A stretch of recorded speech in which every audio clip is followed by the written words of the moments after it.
La courtoisie. Ô peuple de Dieu, je t'exhorte à observer la courtoisie, car c'est la reine de toutes les vertus. Heureux celui que sa lumière illumine et qui porte l'habit de la droiture.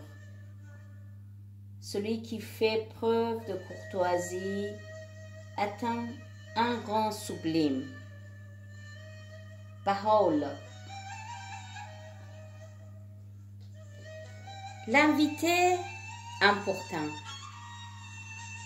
Durant le séjour de Abdu'l-Baha en Angleterre, deux dames lui écrivirent d'Écosse pour lui demander s'il accepterait un soir de les recevoir.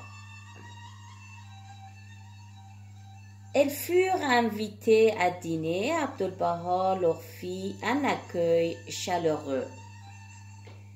Les amis étaient tout excités.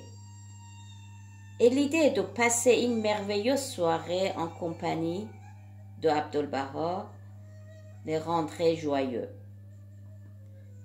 Mais au grand étonnement des convives, après à peine une demi-heure, un homme qui n'avait pas été invité se fraya un chemin parmi les serviteurs et entra dans la pièce. Il s'assit, alluma une cigarette et dit qu'il voulait écrire un article pour un journal quelconque au sujet d'Abdu'l-Baha.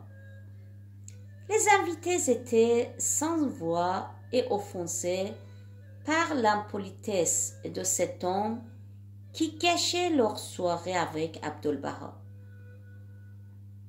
Abdu'l-Baha se leva et fit signe à l'homme de le suivre.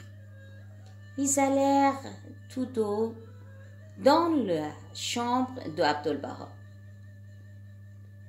Les invités se regardèrent.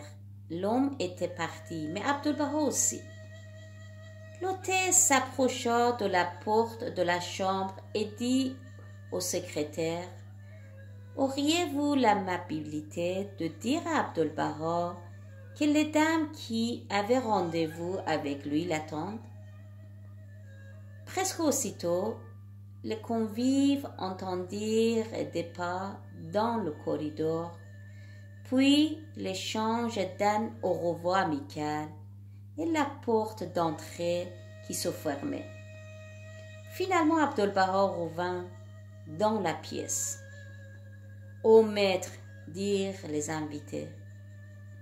Mais, s'arrêtant près de la porte, il dit, en regardant chacune d'elles d'un air sérieux et grave: « Vous mettiez ce pauvre homme mal à l'aise en souhaitant si fortement qu'il s'en aille.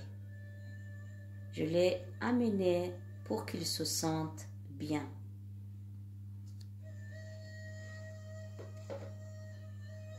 Réflexions quotidiennes et histoire pour enfants, volume 1.